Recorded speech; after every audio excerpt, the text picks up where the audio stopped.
la chance d'avoir dans les services d'État, les services de la commune de Kourou et notamment notre président des services qui est de passage sur la zone Kourou. Voilà, j'ai proposé de dire le collègue Patrifo, donc j'ai proposé à ce que le président vienne vous recevoir ici en introduction. Parce qu'on parlait un petit peu de la sécurité et CSPD. C'est l'occasion pour moi de lancer en quelques minutes, puisqu'après le président sera obligé de partir avec les chercheurs, pour moi qu'on puisse expliquer la démarche d'aujourd'hui dans les zones d'habitation informelle.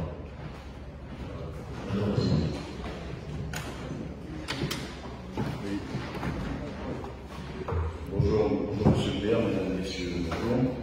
Merci de me permettre de faire cette petite intrusion entre guillemets dans votre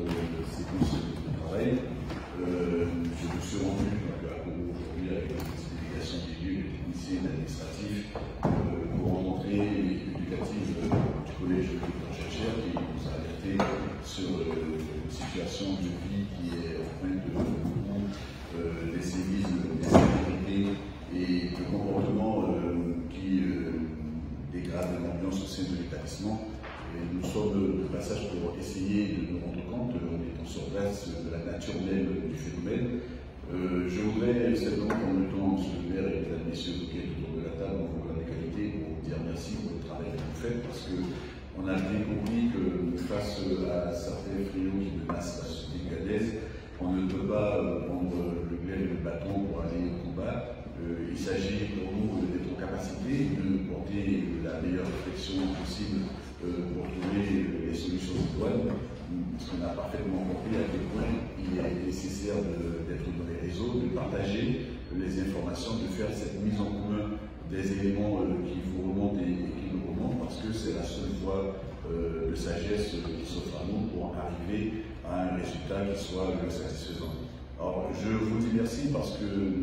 j'ai l'impression par moment qu'on est toujours en train de se redire la même chose et que certains d'entre nous pourraient se laisser aller au découragement, mais je vous invite à ne pas baisser les bras, je vous invite à ne pas vous décourager parce que les problèmes que vit la Guyane en ce moment n'ont pas vocation à être éternels. Moi, je considère que ce sont des problèmes qui sont passagers, dans la mesure où je veux encore croire que notre territoire est en train de vivre une transition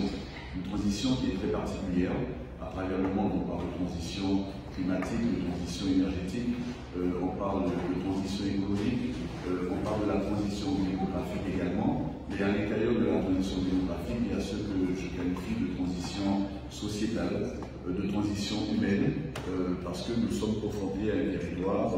qui est déjà un carrefour mondial, et quand on voit les différentes nationalités, les différentes valeurs et les différents comportements qui sont développés, valeurs et comportements qu'on ne partage pas entièrement. Et je crois que le travail que nous avons à faire, c'est ce travail d'éducation, de toujours remettre l'ouvrage sur le métier pour rappeler les fondamentaux, rappeler les règles de respect, que ce travail soit fait en direction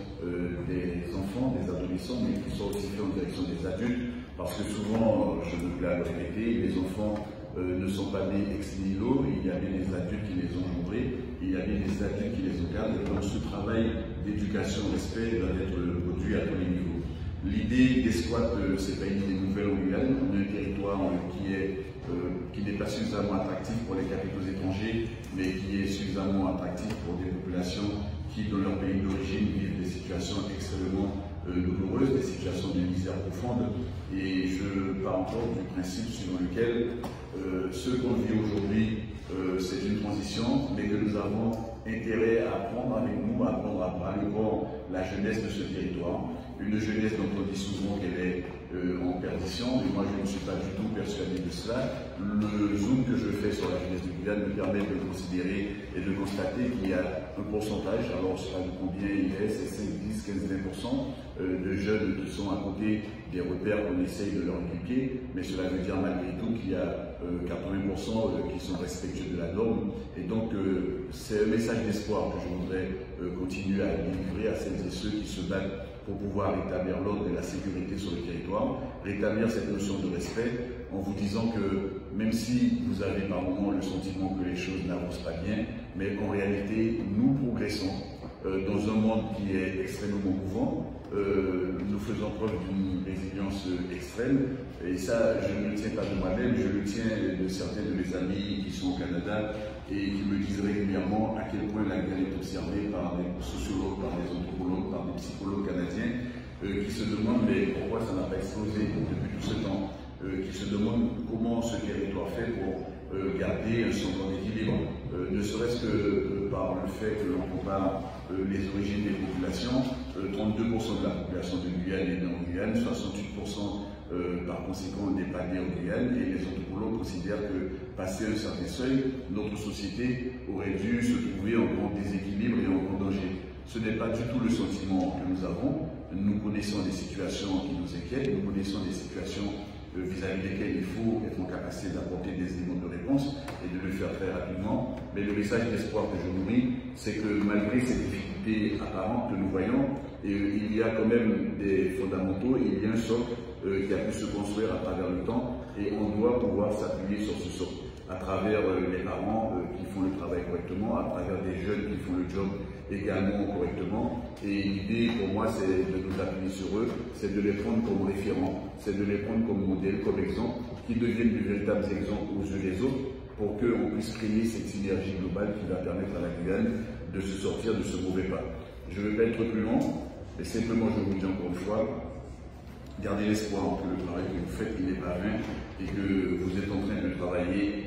à l'avènement d'une société guyanaise que nous espérons plus fraternelle, plus conviviale, où il y aura plus de paix, plus d'équité, plus de partage, plus de solidarité et plus de respect entre les uns et les autres. C'est la condition sine qua non pour nous permettre d'atteindre notre objectif, de conduire ce territoire vers un niveau de carrefour mondial d'excellence. Parce que je le dis encore une fois, nous avons déjà des poches d'excellence, nous avons déjà la notion de carrefour mondial. Maintenant, c'est à nous de voir comment fédérer ces deux niveaux de visibilité pour que le pays s'en sorte mieux. Je vous remercie pour votre écoute et je vous souhaite de bons et fructueux travaux. Merci, monsieur le maire. Merci, Président. Je voudrais aussi saluer la présence de nos vice-présidents qui sont dans le territoire de Sabat. Merci à vous.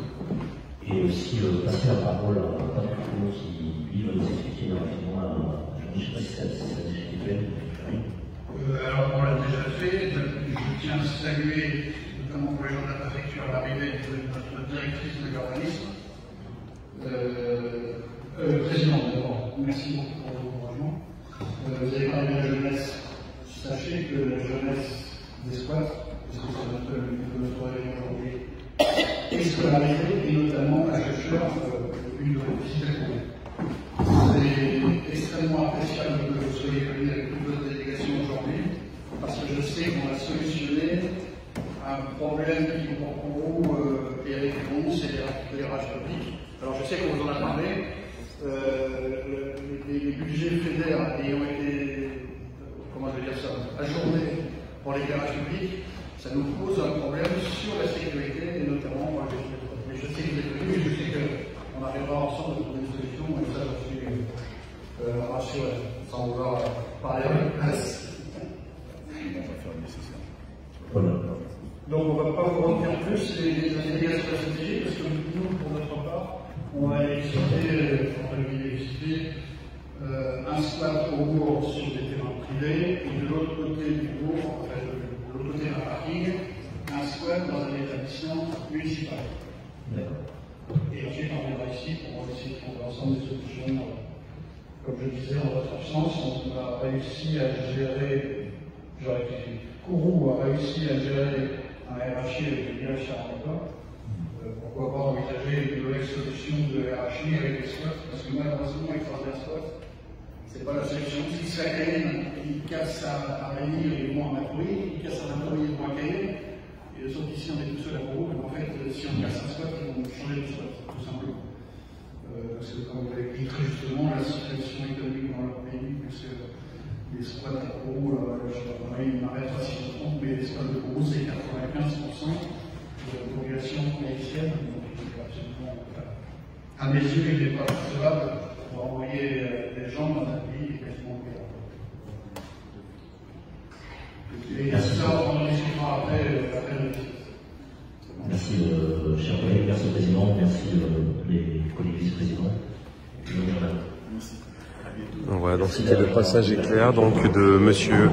Alain Gabriel, donc excusez-moi, Gabriel Serville, le président de la CTG, donc qui est de passage à Kourou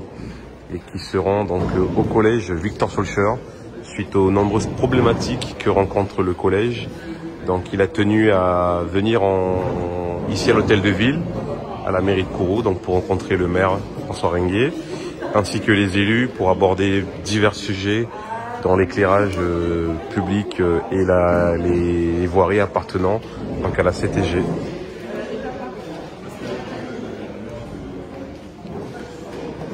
Donc on note la présence également de la préfecture de Guyane, également la présence de la police municipale de Kourou, la gendarmerie est également présente et également les services municipaux.